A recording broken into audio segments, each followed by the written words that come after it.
100 आदमियों की टीम बिहार सरकार से कहता हूं मेरे हिसाब से गठित करने का अनुमति दे और मेरे हथियार दे।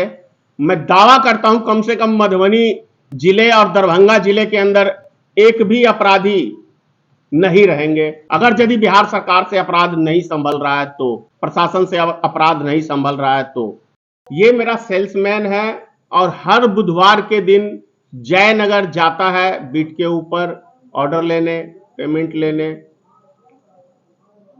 पिछली 4 बारी इसके साथ कलवाही और रहिका के बीच में इसके साथ मारपीट, छीना, करीब 40,000 रुपए इससे छीन भी लिए गए हैं।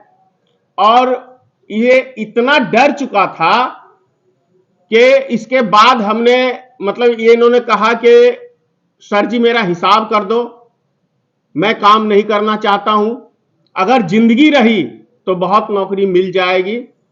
तब हमने प्लानिंग किया कि नहीं, उस अपराधियों को सबक देना है और उसको पकड़ के प्रशासन के हवाले करना है।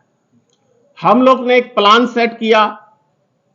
इनको मैंने कहा कि आप मोटरसाइकिल से आगे चलिए और हम आपके पीछे, आपके ऊपर नजर गड़ाए हुए रहेंगे। यहां से हम लोग जयनगर गए, जयनगर तक कोई नहीं मिला। उधर से लौटते समय जयनगर से कलवाही रुके वहां ऑर्डर के लिए और एक पार्टी के पास पेमेंट था, तो हम लोग दूसरी जगह चले गए। शाम हो गई, अंधेरा हो गया, कलवाही आए। वहां से हम लोग करीब 6 बजे वहां से निकले। दुर्गापुर के समीप जर्किंग बना हुआ है हाईवे के ऊपर, ठीक जर्किंग के पास 2 मोटरसाइकिल वाले सवार, दोनों गाड़ी पे 2-2 व्यक्ति, इसको जर्किंग के ऊपर ही घेर लिया, एक आगे एक पीछे से।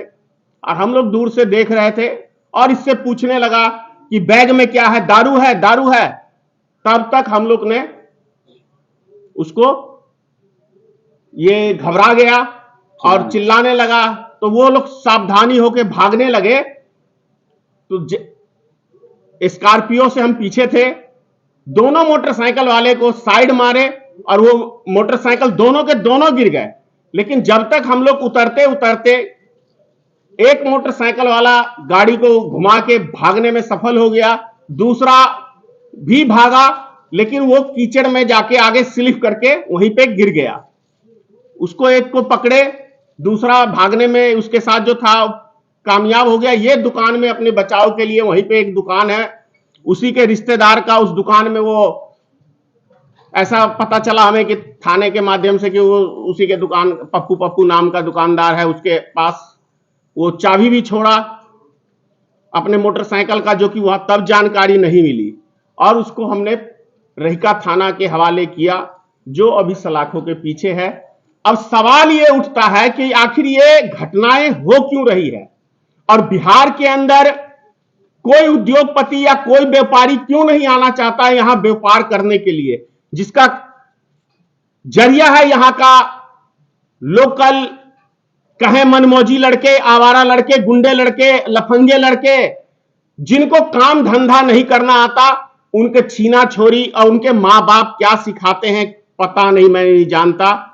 लेकिन अपराधियों के लिए नीतीश कुमार सरकार से मैं मांग करता हूं कि सख्त कदम उठाएं, क्योंकि इससे हमारा बिहार बदनाम होता है, जिला बदनाम होता है, ग्राम बदनाम होता है और सोसाइटी तो हमारी खराब होती है। तो मैं मांग करता हूं कि ऐसे अपराधियों को या तो उम्र कैद की ऐसी व्यवस्था सरकार करे, या अपराधियों को देखते ही शूट करने का मैं बिहार सरकार से मांग करता हूं, ताकि निर्भय होकर बिहार में लोग निवेश करें और यहां पे काम धंधा करें।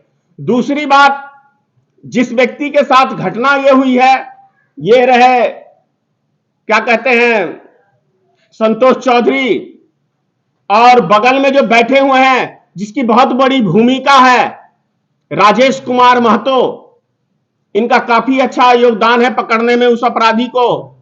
4 व्यक्ति थे, जिसमें अपराधी जो पकड़ा गया है राजेश कुमार कामत नाम का व्यक्ति, उससे प्रशासन पूछते पूछते थक गई कि 3 व्यक्तियों का नाम बताओ, जिसमें एक व्यक्ति का उसने नाम कबूला जो उसके मोटरसाइकिल पे था, मोहम्मद एहसान करके, जो दो बारी जेल वो ऑलरेडी जा चुका है। तो ऐसे व्यक्ति को इंसाफ चौक का बताया, रहिका का, और वो गाड़ी छीनने के उसमें। मेरे कहने का मतलब है ऐसे व्यक्तियों को जो भी बेल कराता है, जो भी व्यक्ति जमानत कराता है, वो सबसे बड़े अपराधी वो व्यक्ति हैं, क्योंकि गंदगी को बढ़ावा देने में ऐसे व्यक्ति उनको बाहर करते हैं और फिर उनसे उल्टे सीधे काम करवाते हैं। इसका मतलब सरगना ये नहीं है, सरगना वो है जो ऐसे व्यक्तियों को बेल छुड़वाता है, जेल से छुड़वाने का काम करता है और फिर से उसे आजाद घुमाने का काम करता है और फिर वो अपराध की राह पे चलते हैं। तो ऐसे व्यक्तियों पे थोड़ा ध्यान दे, और जो व्यक्ति सोचते हैं कि नहीं समाज हमारा स्वच्छ रहे, बिहार का नाम रोशन हो, मधुबनी जिले का नाम रोशन हो, तो अपराधियों से दूरी बनाए और उसको अपराधियों को सलाखों के पीछे भिजवाने का हर व्यक्ति का कर्तव्य बनता है। और किसी भी समाज में यदि इस तरह की घटना होती है तो मैं कहता हूं कि ऐसे व्यक्ति को सपोर्ट ना करें, क्योंकि आप उस व्यक्ति को बचा नहीं रहे हैं, आप अपराध को बढ़ावा दे रहे हैं। तो मैं हर व्यक्ति से यह प्रार्थना करता हूं। विशेष आपको बताएंगे जिसके साथ ये घटना हुई है, संतोष कुमार चौधरी। क्या नाम है? संतोष चौधरी सर जी। अच्छा, यहाँ कब से काम कर रहे हैं? सर हम 1 साल से करते हैं काम सर जी। अच्छा, सेल्समैन है जी। अच्छा, तो कहाँ जा रहे थे? सर ये अपने कंपनी से लेके हम जयनगर जाते हैं हर बुधवार को, रहिका होते हुए हम जयनगर जाते हैं। जयनगर में कुछ पार्टी है, नारायण में कुछ पार्टी है, दुल्ली पट्टी में कुछ पार्टी है और ये कलवाही में कुछ पार्टी है सर, कपसिया में भी कुछ पार्टी है। जयनगर से हम कुछ पैसा उसा लेके आते रहते हैं, तो हमको कलवाही और कपसिया के बीच में उसमें हमको छीन छान करते हैं। पहला बार सर हमको 20,000 रुपया छीन लिया है, दूसरा बार 15,000 रुपया छीन लिया है, पहला एक बार, तीसरा बार हमको 5,000 छीना है। ये वही आदमी है जो एक बार छीना सर? ये लड़का है ना जो पकड़ा हुआ, एक लड़का भाग गया है, वो लड़का सर हम उसको चेहरा हम चिन्हे हैं, जो 2 बार जेल गए हैं, वो थाना हमको फोटो दिखाए, तो वो लड़का दोबारा हमको मिला है, और वो पकड़ाया नहीं अपराधी जी। 40,000 रुपया हमको छीन लिए है। मालिक को हम कह दिए सर हम जयनगर हम नहीं जाएंगे काम करने, हमको भी बाल बच्चा जान रहेगा तो बहुत कमा के खाएंगे, हम काम नहीं कर पाएंगे। सर हमको बहुत भय लग रहा है, हम अभी भी हमको डर लग रहा है, क्योंकि हमको कभी कुछ भी कर सकता है सर। काम पे नहीं जा रहे हैं? नहीं जा रहे हैं सर, इसी कारण से जयनगर हम छोड़ दिए हैं, हम काम पर नहीं, डर के कारण हम नहीं जा रहे हैं। ज्यादा नहीं, 100 आदमियों की टीम बिहार सरकार से कहता हूं मेरे हिसाब से गठित करने का अनुमति दे और मेरे हथियार दे। मैं दावा करता हूं कम से कम मधुबनी जिले और दरभंगा जिले के अंदर एक भी अपराधी नहीं रहेंगे, ये मैं आपको वादा करता हूं। अगर यदि बिहार सरकार से अपराध नहीं संभल रहा है, तो प्रशासन से अपराध नहीं संभल रहा है, तो कि जब हम जाके अपराधियों को पकड़ सकते हैं तो उनको अंजाम तक भी पहुंचा सकते हैं, इतनी हिम्मत भी है, काबिलियत भी है, हौसला भी है। और यदि कोई अपराधी धनेश्वर टेक्सटाइल के वर्कर के तरफ आंख उठा के दोबारा देखने का कोशिश करेगा तो शायद वो अपने टांगों के ऊपर चलने लायक नहीं रहेगा। इस चीज को मेरी चेतावनी समझ ले।